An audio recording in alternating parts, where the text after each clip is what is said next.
Hi hello ಎಲ್ರಿಗೂ ನಮಸ್ಕಾರ. Welcome back to my mini vlog. ಇದು ಭಾನುವಾರದ ಮಿನಿ ವ್ಲಾಗ್ ಆಗಿರುತ್ತೆ. ಇವಾಗ ಯಾವಾಗಲೂ ಸ್ವಲ್ಪ ಹಾಲು ಊಟ ಏನಾದರೂ ಕೊಟ್ಟಾಗ ಅವನ್ನ ಮುದ್ದು ಮಾಡಿ ತಿನ್ನಿಸ್ಬೇಕು, ಇಲ್ಲ ಅಂದ್ರೆ ತಿನ್ನೋದೇ ಇಲ್ಲ, ಅಥವಾ ಅವ್ನ ಮುಂದೆ ತಿನ್ನೋವರೆಗೂ ಕೂತಿರ್ಬೇಕು.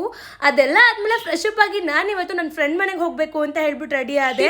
ಇಡ್ಲಿ ವಡೆ ಸಾಂಬಾರ್ನ ತಿನ್ಕೊಂಡು ಹಾಗೆ ನಾನು ಕುಣಿಗಲ್ಗೆ ಹೋದಾಗ ಅರ್ಚನಾ ಅಲ್ಲಿ ವೆಯ್ಟ್ ಮಾಡ್ತಾ ಇದ್ಲು. ಸೊ ಅವಳ ಜೊತೆ ನಾನು ಹೋಗಿದ್ದು ಇನ್ನೊಬ್ಳು ಫ್ರೆಂಡ್ ಮನೆಗೆ. ಯಾಕಂದ್ರೆ ಅವ್ರ ಊರಲ್ಲಿ ಜಾತ್ರೆ ಇತ್ತು ಅಂತ ಹೇಳ್ಬಿಟ್ಟು ಹೋಗಿದ್ವಿ. ನಮಗೆ ಫಸ್ಟ್ ಇಯರ್ ಇಂದ ಕರೀತಾ ಇದ್ಲು, ಬಟ್ ಈ ಇಯರ್ ನಾವು ಹೋಗಿದ್ವಿ. ಮನೆಗೆ ಹೋಗಿ ಒಂದು 5 ಮಿನಿಟ್ಸ್ ಆದ್ಮೇಲೆ 2 ಚಿಲ್ಟಾರಿಗಳು ಬಂದ್ವು. ಬಟ್ ಅವ್ರು ಬೇಗ ನಮಗೆ ಅಡ್ಜಸ್ಟ್ ಆಗ್ಲೇ ಇಲ್ಲ, ಮತ್ತೆ ಫ್ರೆಂಡ್ ಕೂಡ ಆಗ್ಲಿಲ್ಲ.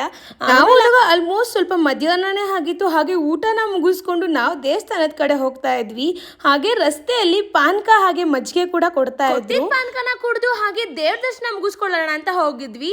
ಹಾಗೆ ಅಲ್ಲಿ ಬಸವಣ್ಣ ಕೂಡ ಇತ್ತು. ಅದನ್ನ ನೋಡ್ಕೊಂಡು ಆಚೆ ಬಂದಾಗ ಸಣ್ಣ ಸಣ್ಣ ಪುಟ್ಟು ಗೇಮ್ಸ್ ಕೂಡ ಇತ್ತು. ಅದನ್ನ ಟ್ರೈ ಮಾಡಿದ್ವಿ, ಬಟ್ ಫ್ಲಾಪ್ ಆಯ್ತು. ನಮಗೆ ಬೇಕಿದ್ದು ಪುಟ್ಟು ಐಟಮ್ಸ್ ನ ತಗೊಂಡು ಹಾಗೆ ತೇರ್ ಹೇಳ್ತಿದ್ನ ನೋಡ್ಕೊಂಡು ವಾಪಸ್ ಮನೆಗೆ ಬಂದ್ವಿ. ಯಾವತ್ತಿಗೆ ಇಷ್ಟೇ, ಮತ್ತೆ ಸಿಗುವ. Love you all, bye, Jai